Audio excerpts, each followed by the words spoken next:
अच्छा, फिर गवर्नमेंट के पॉलिसी कॉन्फ्लिक्ट्स भी होते हैं कि एक पॉलिसी बनाए दूसरी पॉलिसी से कॉन्फ्लिक्ट कर गई, ठीक है। जैसे कि अब गवर्नमेंट चाह रही है, इसको भी आगे टेबुलर फॉर्म में आप देख लोगे, गवर्नमेंट चाह रही है अनएम्प्लॉयमेंट को रिड्यूस करना।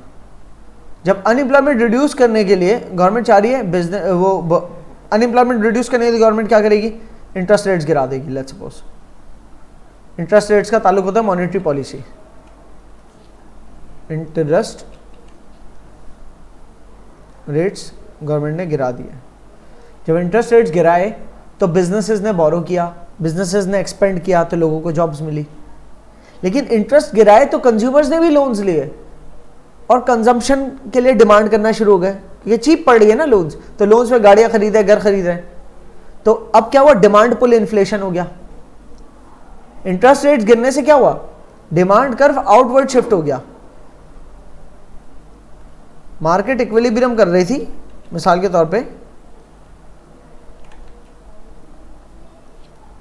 Supply demand. जब इंटरेस्ट रेट चीप हुए, ठीक है, तो डिमांड कर्व शिफ्ट हो गया, आगे निकल गया। क्यों, लोगों के पास परचेजिंग पावर आ गई। तो ये जो शिफ्ट आउटवर्ड्स आया ना, ये डिमांड की वजह से आया, डिमांड बढ़ने की वजह से। डिमांड बढ़ी क्यों, इंटरेस्ट रेट गिरने की वजह से। सही, I will repeat my statement. ये जो शिफ्ट आउटवर्ड्स आया, ये इंटरेस्ट रेट गिरने की वजह से जो डिमांड बढ़ी उस वजह से शिफ्ट आया। तो डिमांड कर्व आपका 1 था, उससे डिमांड कर्व 2 पे चला गया। तो इक्विलिब्रियम पॉइंट ये था पहले, सही ना, प्राइस 1 पे था, ठीक है, क्वांटिटी 1 का। अब प्राइसेस बढ़ के इक्विलिब्रियम पॉइंट यहां पर प्राइस 2 पे, ज्यादा क्वांटिटीज डिमांडेड है। तो ये प्राइसेस के अंदर इजाफा हो गया यहां से यहां तक, इन्फ्लेशन है ना, ठीक है। तो लोन्स सस्ती हो गई तो बिजनेसेस खुले, बिजनेसेस खुले तो लोगों को जॉब्स मिली। अनएम्प्लॉयमेंट को गवर्नमेंट चाह रही थी रिड्यूस करने के लिए, तो ऐसी पॉलिसीज निकाली कि बिजनेसेस के लिए आसान हो। जब बिजनेसेस के लिए आसान हुए तो उससे क्या हुआ, बिजनेसेस मजीद खुले तो लोग और एम्प्लॉय हुए। तो एक तो लोग और एम्प्लॉय हुए तो लोगों के पास परचेसिंग पावर आ गई, वो तो डिमांड करेंगे। साथ में अगर कोई आपके पीछे ऐसी पॉलिसी थी बिजनेसेस को बूस्ट करने के लिए कि इंटरेस्ट रेट कम कर दिए, तो बिजनेसेस ने तो लोन लिए, लोगों ने भी लोन लिए, तो लोन लेने की वजह से भी लोगों के पास पैसा आ गया और खरीदने, तो डिमांड बढ़ती चली आ रही, जिसकी वजह से इन्फ्लेशन बढ़ गई। तो एक ऑब्जेक्टिव जो था अनएम्प्लॉयमेंट कम करने का, तो दूसरा ऑब्जेक्टिव इन्फ्लेशन हाई हो गई। तो कॉन्फ्लिक्ट आ सकता है, और बहुत कॉन्फ्लिक्ट्स आते हैं, ठीक है ना। एक चीज सीधे करने जाओ दूसरी टेढ़ी हो जाती है, ऐसा बहुत होता है गवर्नमेंट्स के साथ। फिर एग्रीगेट डिमांड बढ़ाने के प्लान से गवर्नमेंट एंटर होती है कि यार इंटरेस्ट रेट्स गिरा देते ताकि बिजनेसेस बोरो करें, बिजनेसेस ओपन हो, या टैक्सेस कम कर देते ताकि और इन्वेस्टर्स हमारे मुल्क में आके इन्वेस्ट करें। इससे क्या होगा, इससे इकोनॉमिक आउटपुट बढ़ जाएगा। जब इकोनॉमिक आउटपुट बढ़ाने के लिए लोगों को जॉब्स मिलेंगे, इनका लोगों के जेब में इनकम भी आएगी, तो वो खरीदेंगी माल, ओवरऑल जीडीपी बढ़ जाएगी या एग्रीगेट डिमांड बढ़ जाएगी, ठीक है। लेकिन ऐसा भी तो हो सकता है एग्रीगेट डिमांड बढ़ने के चक्कर में बहुत सारे ऐसे बिजनेसेस खुल जाएं जो रॉ मटेरियल अपना इंपोर्ट करते हो या जो माल इंपोर्ट करके सेल करते हो। बिजनेसेस वो प्रोडक्शन यूनिट्स खुलने की बजाय बना बनाया माल खरीद के सेल करते हो, तो फिर इसमें फिर ये हो जाएगा इंपोर्ट्स आपकी बढ़ गई। इंपोर्ट्स बढ़ गई तो आपका बैलेंस ऑफ पेमेंट को जो आपके स्टेबल रखना था कि सेटिस्फैक्ट्री बैलेंस ऑफ पेमेंट, वो उलट सकता है कि इंपोर्ट्स बढ़ने की वजह से आपके पास से डॉलर ज़्यादा जा रहा है, जिसकी वजह से आपको लोन्स लेनी पड़ी इंटरनेशनली, ठीक है। तो एक और पॉलिसी कॉन्फ्लिक्ट आ गया। फिर आप फास्टर इकोनॉमिक ग्रोथ की तरफ जा रहे हो तो पॉल्यूशन बढ़ रहा है, तो फिर पॉलिसी कॉन्फ्लिक्ट आ गया। क्लियर है ना। रेजिंग टैक्सेस, टैक्सेस बढ़ा रहे हो, इंटरेस्ट रेट्स, आप टैक्सेस और इंटरेस्ट रेट्स को बढ़ा रहे हो, क्यों, इन्फ्लेशन को कंट्रोल करने के लिए। यार टैक्सेस बढ़ा देते और इंटरेस्ट रेट्स बढ़ा देते ताकि लोग बोरोइंग ना करें, तो लोग चीजों को डिमांड कम करेंगे, तो डिमांड पर इन्फ्लेशन नहीं होगा फिर। लेकिन जब ये नहीं हुआ तो फिर बिजनेसेस ने देखा कि हम कम परफॉर्म कर पा रहे हैं, माल कम बिक रहा है, तो उन्होंने अनएम्प्लॉयमेंट बढ़ा दी, लोगों को निकाल दिया, तो अनएम्प्लॉयमेंट बढ़ गई।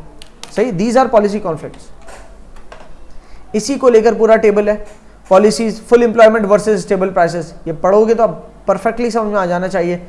Economic growth versus balance of payment stability, full employment versus balance of payment stability. तो we just move on from this.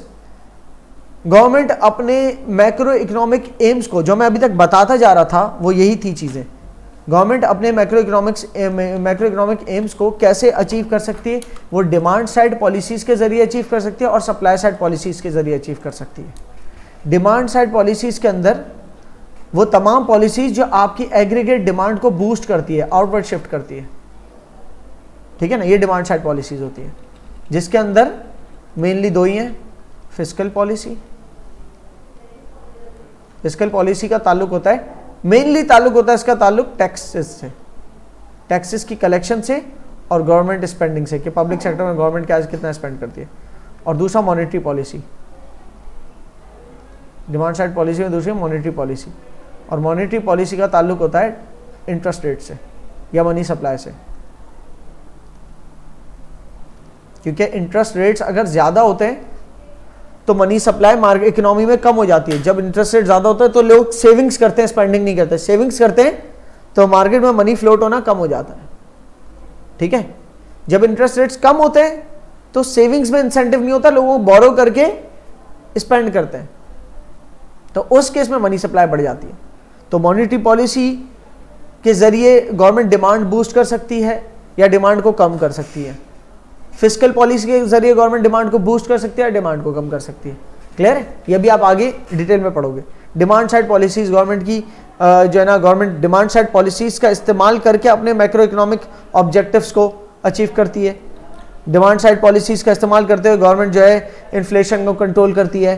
Demand side policies का इस्तेमाल करते हुए गवर्नमेंट जो है लोगों की एम्प्लॉयमेंट बढ़ा सकती है, सही है, बैलेंस ऑफ पेमेंट को इम्प्रूव कर सकती है या पोल्यूशन को कम कर सकती है डिमांड साइड पॉलिसीज का इस्तेमाल करके, सही। फॉर एग्जांपल, गवर्नमेंट ने टैक्स बढ़ा दिए सिगरेट्स पे, टैक्स का बढ़ना फिस्कल पॉलिसी और fiscal policy demand side policy.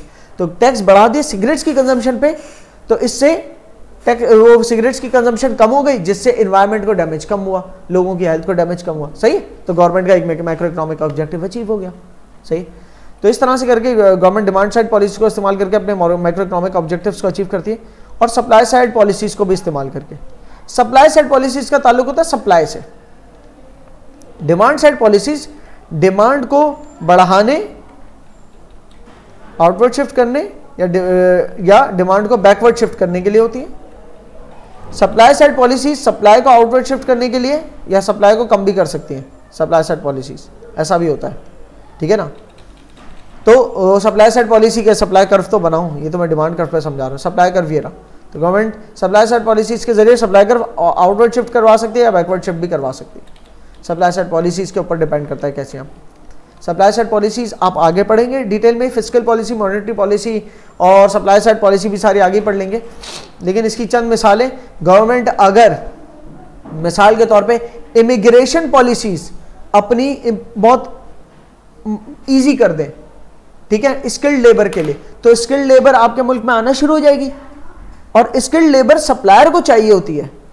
जब स्किल्ड लेबर आपके मुल्क में ज़्यादा आ गई तो वो स्किल्ड लेबर ज़्यादा आने की वजह से चीप हो गई, तो उस लेबर की सप्लाई चीप होने की वजह से सप्लाई कर्व आगे शिफ्ट हो सकता है कि सप्लायर अब कम पैसों में लेबर को हायर कर सकता है, तो अब ज़्यादा माल बनाने के मतलब पोजीशन में आ गया, ठीक है ना। तो आपकी एग्रीगेट सप्लाई में इजाफा हो सकता है ओवरऑल। क्लियर? तो ये सप्लाई साइड पॉलिसीज होते हैं, बट इवेंचुअली विल सी, ये 2 पैराग्राफ्स में वैसे बड़ा अच्छे से लिख के बताया हुआ है, पर इसको बहुत डिटेल में आगे करके बताया है।